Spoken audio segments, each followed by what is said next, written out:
Eri tulot ja menorakenteen muutos. Ihmisten tulot voivat koostua palkoista, tuista, sijoitustuotoista tai yrittäjätuloista. Menorakenne voi muuttua tulojen mukaan, esimerkiksi tulojen kasvaessa kulutus voi lisääntyä ja säästäminen mahdollistua.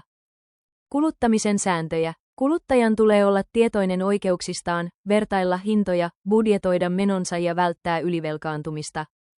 Maksamisvaihtoehdot. Käteinen, pankkikortti, luottokortti, verkkomaksu, osamaksu, MobilePay ja muut mobiilimaksut, kryptovaluutat. Mitä tapahtuu, jos et maksa laskua? Saat ensin maksumuistutuksen, sitten perintätoimet voivat alkaa. Lopulta lasku voi päätyä ulosottoon ja maksuhäiriömerkintä voi syntyä. Maksuhäiriömerkinnän seuraukset. Vaikeuksia saada lainaa tai luottokorttia. Asunnon ja työpaikan saaminen voi vaikeutua. Puhelin- ja nettiliittymien hankinta voi estyä. Progressiivisen ja tasaveron hyödyt ja haitat. Progressiivinen vero, suurempituloiset maksavat suhteellisesti enemmän, vähentää tuloeroja, mutta voi vähentää työnteon kannustimia. Tasavero, kaikki maksavat saman prosenttiosuuden, yksinkertainen järjestelmä, mutta voi olla epäoikeudenmukainen pienituloisille. Palkanmaksuun liittyvät verot, tulovero, työeläkemaksut, sairausvakuutusmaksut, työttömyysvakuutusmaksut, julkisen talouden sopeuttaminen, valtion menojen ja tulojen tasapainottamista.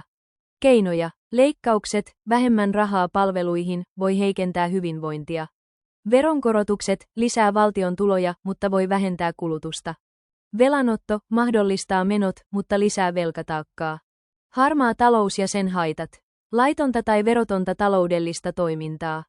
Haittoja, vähentää verotuloja, luo epäreilua kilpailua, voi johtaa huonoihin työoloihin. Suhdannevaihtelut, talous kasvaa ja supistuu kausittain. Vaiheita, nousukausi, työllisyys paranee, kulutus kasvaa. Laskukausi, työttömyys kasvaa, kulutus vähenee. Lama, pitkäaikainen talouden supistuminen. Elpyminen, talous alkaa kasvaa uudelleen. Työttömyys ja työvoimapula. Työttömyys, ihmiset eivät löydä töitä. Torjunta, koulutus, investoinnit, työvoimapalvelut. Työvoimapula, avoimiin työpaikkoihin ei löydy tekijöitä. Ratkaisut, koulutus, työperäinen maahanmuutto, palkkakannustimet. Inflaatio, hintojen yleinen nousu. Syy, kysynnän kasvu, tuotantokustannusten nousu, liiallinen rahan määrä. Vaikutukset, ostovoiman heikkeneminen. Torjunta, korkojen nostaminen, verojen kiristäminen. Deflaatio, hintojen yleinen lasku. Voi johtaa talouden hidastumiseen, koska kulutus vähenee ja yritysten voitot pienenevät. Markkinatalouteen liittyvät asiat. Kysyntä ja tarjonta, kilpailu, yrittäjyys, hintojen määräytyminen vapailla markkinoilla, vähäinen valtion ohjaus, kartelli ja monopoli markkinatalouden vastaisina asioina.